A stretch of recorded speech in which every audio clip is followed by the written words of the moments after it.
Welcome to the bold analysis, ladies and gentlemen. Today we are going to do it differently. So I'm going to have a gentleman with me here in studio, a guest here, who is going to help us unpack what exactly is happening as far as the Jacaranda closure is concerned. I analyzed in this channel here that in the bold point blank that 2 days ago, Jacaranda was cordoned after the police went there and ordered the youths out of that space. So after that, we've also got rather information that one of the gentlemen, or one of the youths there, the famous Omosh Jakababa, I know for those who know him, is the gentleman in your screen, was arrested. And that is coming, I think the countdown to the mass action is nearing. But then I've really brought in studio one of the gentlemen who normally is also part of that team, or the gentleman who also sits in that place. And so he'll help us unpack so that we didn't just give our own opinion. If you're watching this video for the first time, kindly subscribe to our channel, click the notification bell and like our video. Jacaranda ni yetu. So ningependa kuambia William Samoei Ruto, makarao yenye umeleta ni wachache. Tafadhali William Samoei Ruto, maskari yenye umeleta ni wachache. Ruto, ongeza maskari. Vikuwa wengi, jinsi tuko wengi na wako wachache.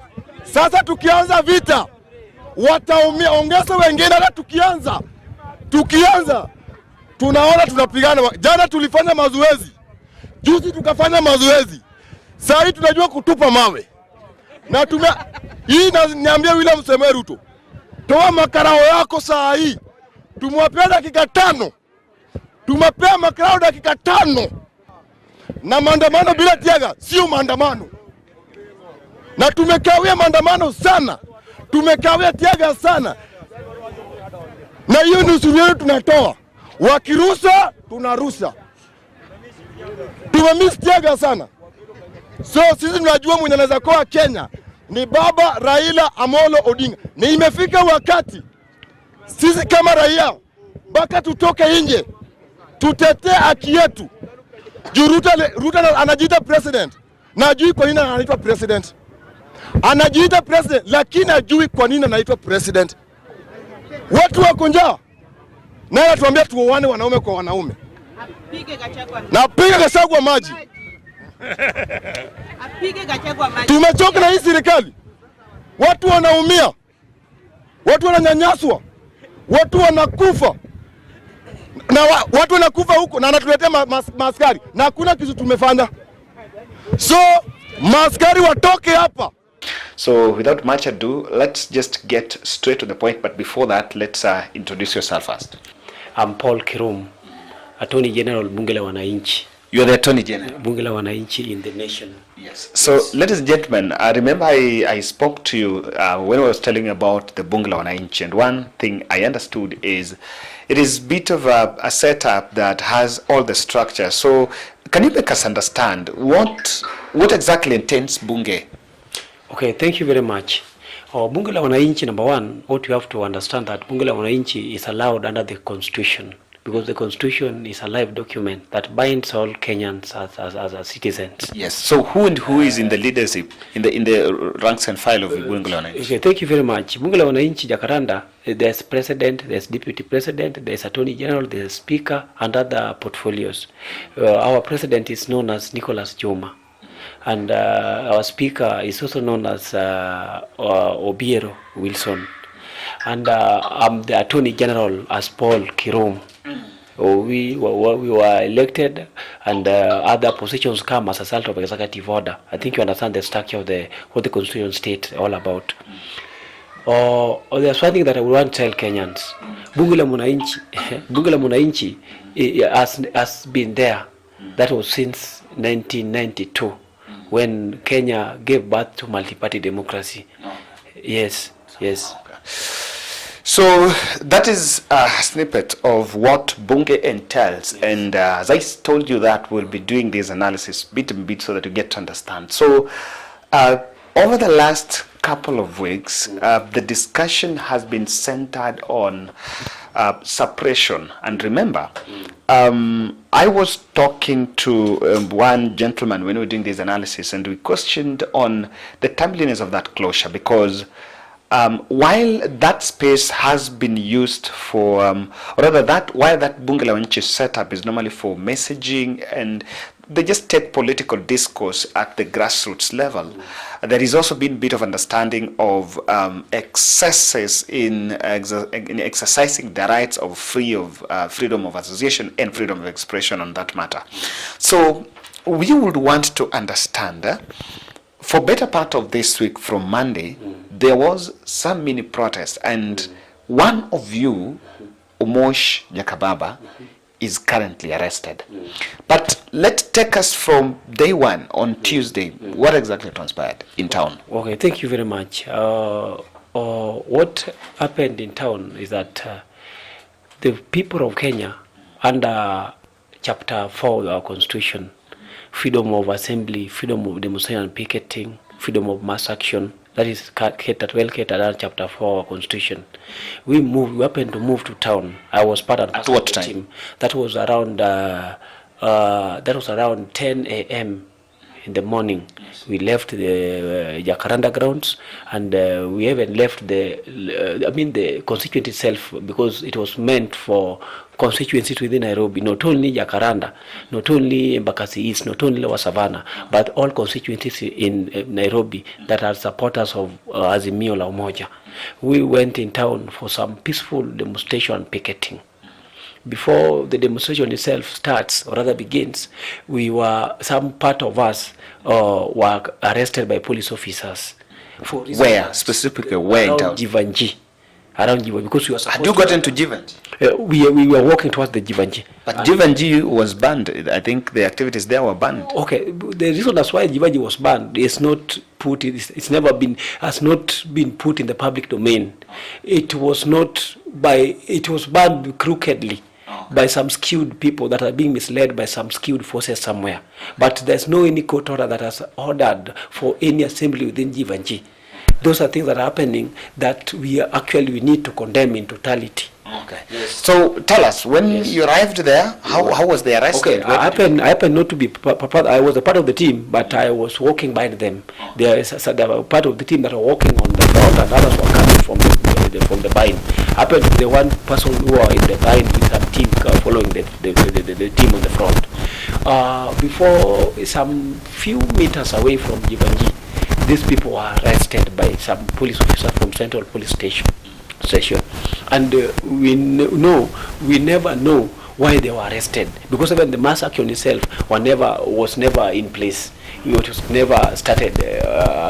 Already. So the reason as why they were arrested, they were arrested for reasons that are better known to the police officers. That we wanted that to be that case to be heard before the court of law. Unfortunately enough, they were also released behind the curtains. At what time? Did they sleep in the police cells? Slept in the police cells. From 10 a.m. to the following night? To the following day. Then the following day, there were some officials, from the structure of the party who followed that, and they were released. Then again, that was on Thursday. They were released on Thursday, some late hours in the day. Then on Friday, I happened not to be around, but I know what transpired, because I later followed what transpired. There are some people, because Bunglaunji is usually there at Jacaranda grounds. We are usually there. We usually conduct our affairs there, because Bunglaunji is amorphous. But we are allowed to operate. We are allowed to politic. We are allowed to socialize. We are allowed to do all that. And the people happen to gather there for their usual business. And that is when I heard that the police came in some vehicle, and the police was everywhere within Jacaranda grounds. Then people like Omosh, Jakababa happened to confront the police at the very time. At the very time, yes. Yeah, when they confront the police. But did they find the sessions going on, or the session was not going on yet? They came earlier. The police officer came earlier. Because the sessions normally start in the evening. They start in the evening from 4:30 p.m. That's when you usually start our affairs after our job, after people leave their various places where they get earn a living. But they happen to be there before the time commence, before the usual time commence. But people like Omosh, Jakababa confront the police like any other person can confront any other person. Like, police, when you see a police somewhere without reason or without an information, you might happen, you have to happen to ask what is really transpiring, why are they there? Then from there, I also heard that he was arrested. He was arrested? He was arrested. The very, very day? The very, very day. Okay. Yes. And up to now, as we talk, he's still in the police cell somewhere called Matopeni in Kayole. So, I got that information, and I was wondering, so if he was arrested by then, and of course it was because of that confrontation, but the Bunglaunji just told us it has a structure of president, you're the attorney general, and the other positions. So what so far has been your intervention, try to just find out why he's been arrested? Okay, thank you very much. One of us tried to ask the question to the police officers, why are you here? Then the police officers said they were told by the OCPD to come and stop Bungi. And when they were told to explain, then the guy was told to go and ask, that was the president, Nicholas, ask the police, why are they there? And I also called where I was to come and talk to the police officers because, I'm the legal advisor. I know why we should be there, and I know what we should carry out there when we are there. And I know when to actually indulge the police officers need there be. Because as much as we are there, we usually also need the protection of the police officers. We need the security. Because security is paramount. Even as much as we conduct our business there, we need the security. As well as you need the security where you are here. We need the security there. So when the security is there in excess, or they're there with some animosity, we have to ask, why are they there? Then we were told, they were ordered by the OCPD to come and stop Bungi. For reasons that are better known to them. Wow. Now, I want us to look at that because I think for those of our viewers who were asking me, now, we needed to, for those of us who have been asking me, and even people out of the country, those who've been getting to my WhatsApp and trying to ask me, Kevin, what exactly is going on about Jacaranda? Even me, I was not on the know, but I think Paul seems to have given us a very clear account of what has transpired. So, the big question in this is, what exactly does this portray? Because I told you, and I think even the Star covered the story, that there seems to be behind the scene efforts to firm up efforts to avert the said, or rather the mass action that had been called in. But I want to look at it differently, because while these arrests, they can have the security officers can have legitimate reasons, but at the grassroots level, I'm feeling a little bit disturbed by the fact that the masses are also getting more charged. Because remember, the Bunglaunji is a setup, is a space that I think it has grown its popularity. And there are those who are outside the country and those who are even within here that normally look up into it because they've really sprouted out of that place due to social media space. It's a space that produced the Nuru Kangas and the Gauchos of our day. So it is something that, according to me, I think we should be very careful as far as we want to suppress the masses. It seems one of the behind the scenes strategies to make sure that the masses are suppressed. I'm just trying to think loud that, of course, as someone who understands, if you're arrested on Friday, there is no court session on Saturday and Sunday, so most probably you'll have to be produced in court, if it's going to be produced on Monday, or rather be released thereafter. But what kind of that messaging, or rather that activity to the population amounts to what can be seen as suppression?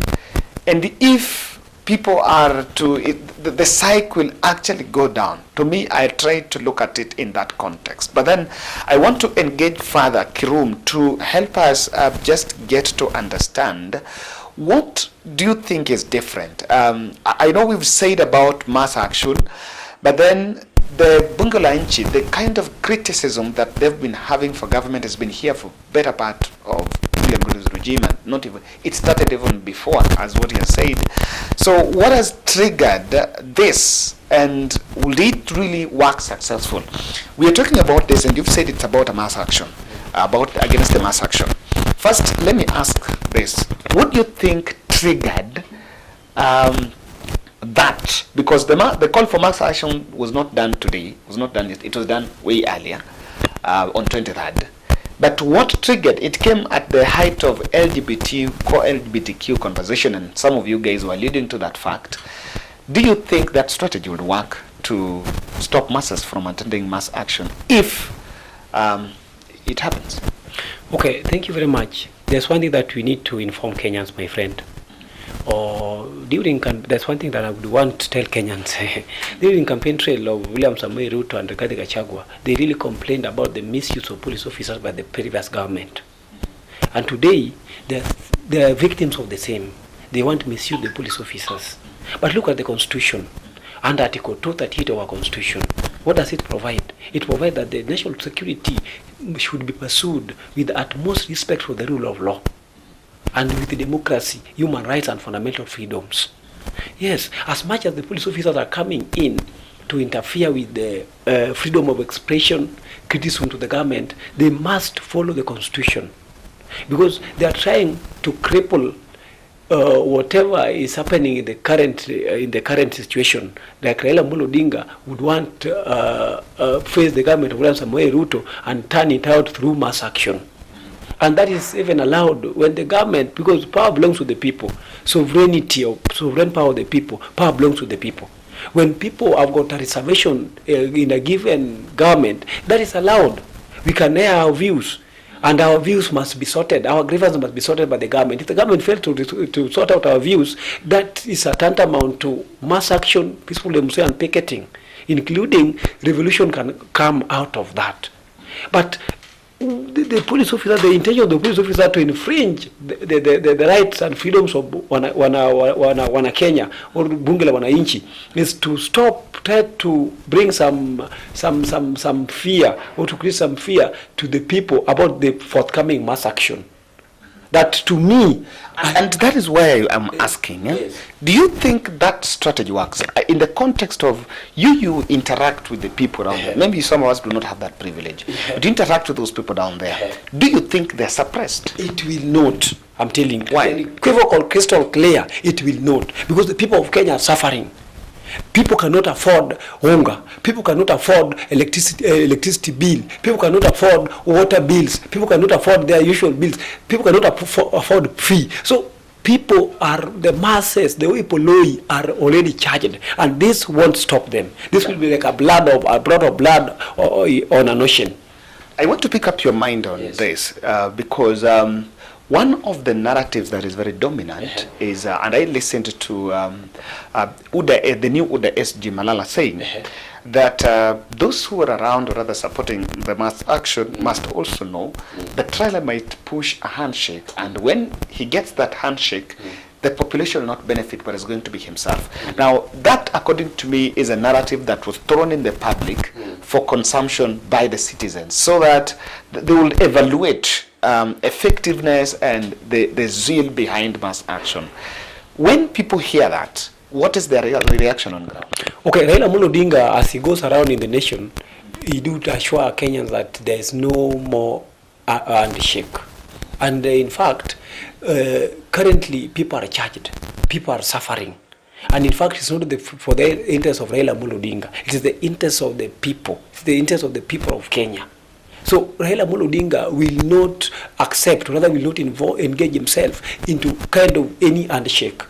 That is a narrative that's being used by the opponent. That's a narrative that's being used by the UDA fraternity in order to taint the current movement that is ongoing. Little do they know that the movement is meant to change the life of Kenyans, not Raila Odinga. So our focus is not Raila Odinga. Our focus is Kenyans who are suffering. So that through Raila Odinga as a ringleader, we can actually have a better nation that is changed through mass action. And that's the only way. You can. What do you guys expect in mass action? Tell me. We actually expect, even including ejecting Ruto out of State House. because it happened in so many countries. In 1789, it happened in France, I mean, when the French were uncomfortable with the fifth king, King Louis, when they complained about the price of hunger, and King Louis, that is Marie Antoinette, told the people of French to go and afford bread that is being eaten by some aristocrats. The same way, Kenya here, people like Gachagua can eat very expensive cake, and a mere Kenya or a common citizen cannot even afford paraffin. Now, I want us to cap it up here, or rather finish up here. The discussion is about the ones that are being suppressed are, according to what the dominant narrative is, that they're being suppressed to avert the mass action. Do you think President, or rather Kenya Kwanza, should address the cost of living as a way to avert that mass action? Or what is your opinion when it seems the machinery is targeting the leaders, including some of you, who according to me are influencers on ground? Okay, thank you very much. Okay, number one, you have to understand that the government of William Samoei Ruto is illegitimate government. It was a result of rigged election. That's your position. That's my position. Number one, we should have the right government. We should have the right government. We cannot have a right government when there is no injustice. There must be injustice to Raila Odinga.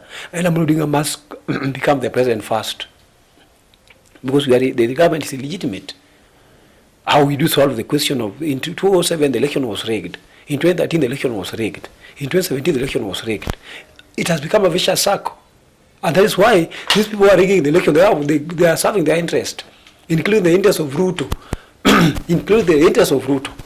Now he has connived or has conspired with the government of America to bring in the issue of LGBTQ in the nation. Can we associate? Can we allow the association of gays and lesbians in this nation? So that means he conspired with America for his personal gain. From there he got 16 billion from America. Paul Kirum, yes. I wanted to look straight in the camera and answer this question. Yes. Between Ruto's illegitimacy and the cost of living, what's your priority? Look here, tell them.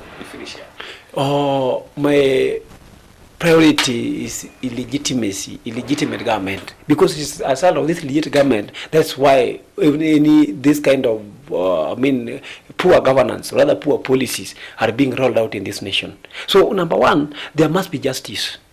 I'm just a potential justice seeker. I'm seeking electoral justice, and I'm also protecting my rights as a Kenyan who can make a right choice to elect a leader of my choice. And that is when the nation will go to the direction that we need as Kenyans. Ladies and gentlemen, that was the voice of Paul Kirum, who is a voice from the Jacaranda, and I really looked for him because we just wanted to know a feel of what the society is talking about, or what exactly the citizens are talking about. And from our engagement, I want to make some 3 observations. Number one here is the fact that some of the leaders or some of these young people around Raila Odinga are exposed. We need to appreciate that they are exposed, and I think there seems to be, there is a need to be a very strong fabric, or rather a very strong interrelation between those at the top, because Raila Odinga cannot be arrested and has not been arrested. But then the youths from Jacaranda, a youth from Jacaranda can be arrested. If you listen to their language and what Azimio la Umoja Sim is saying, actually they're just amplifying the voices of the principles. If you listen to what they say, they speak the language of Raila Odinga. And that's why I asked Paul, between legitimacy and cost of living, and I was asking Paul that question because I wanted to know what exactly it is. You will realize that Raila is very strong on illegitimacy, and the cost of living question comes secondary. Even though my position as the board has been that you needed to replace the reverse, be it that cost of living up, because it does not need, it's one that will unite everyone despite of your political persuasion, so that legitimacy comes second, because illegitimacy is a question of who supports who. Kenya Kwanza supporter believes Ruto is the president. Azimio supporter believes Raila should be the president. So that's one observation I make, that these gentlemen down here are a bit exposed. And for better, as the conversation moves forward, or rather, as Azimio tries to firm up their next course of action. I'm saying next course of action because the mass action was not to be called on at the lapse of 14 days, not on the day. I think after then, Raila is yet to give another direction on the mass action. He said he will call for mass action. So after 14 days lapse, which is probably on Thursday or Wednesday, I think Thursday, maybe you expect a statement from the Azimio leader to give a direction to these people. But then that's bit of what is really happening there. Number two, there is something I am seeing, that we seems to be, as the Kenya Kwanza government seems to be going after individuals.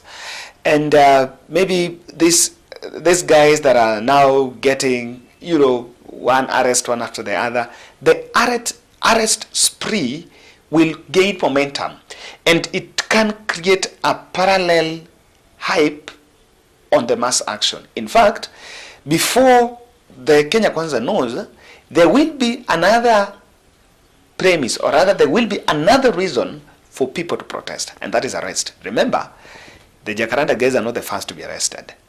There was a purported attempt that, according to me, I still believe maybe it never happened, but it was a talk of arrest of CS Matiang'i. We've all known all these have been going on, and the discussions about arrests should not come. And I think if Ruto listens to me, if someone listens to me, I think she will tell President Ruto this way: learn from the people around you. The people around you created a hype that they were being arrested by the former regime, and it charged the masses in Mount Kenya. The likes of Ndindi Nyoro were nearly arrested at RMS offices, and they told the community that they were targeted because they went against Uhuru Kenyatta. It charged the Mount Kenya masses. Now, if you turn that to this other side, I can tell you, for better part of the next engagement, I think let the intelligence lead the next course of action. That's my bold analysis, and we were here with Paul. I want Paul to share his number so that you can sell Paul some tea today, at least. Yeah, at least mtumie fair bana. So let's share contact, Paul. Okay, my number is 0707 80 27 24. Yes. So kindly, I will really be glad to see Paul getting some tea from you. These are the generals on the ground, and you see they are passionately talking about what's happening, and they also help us to paint a picture on what's happening on ground.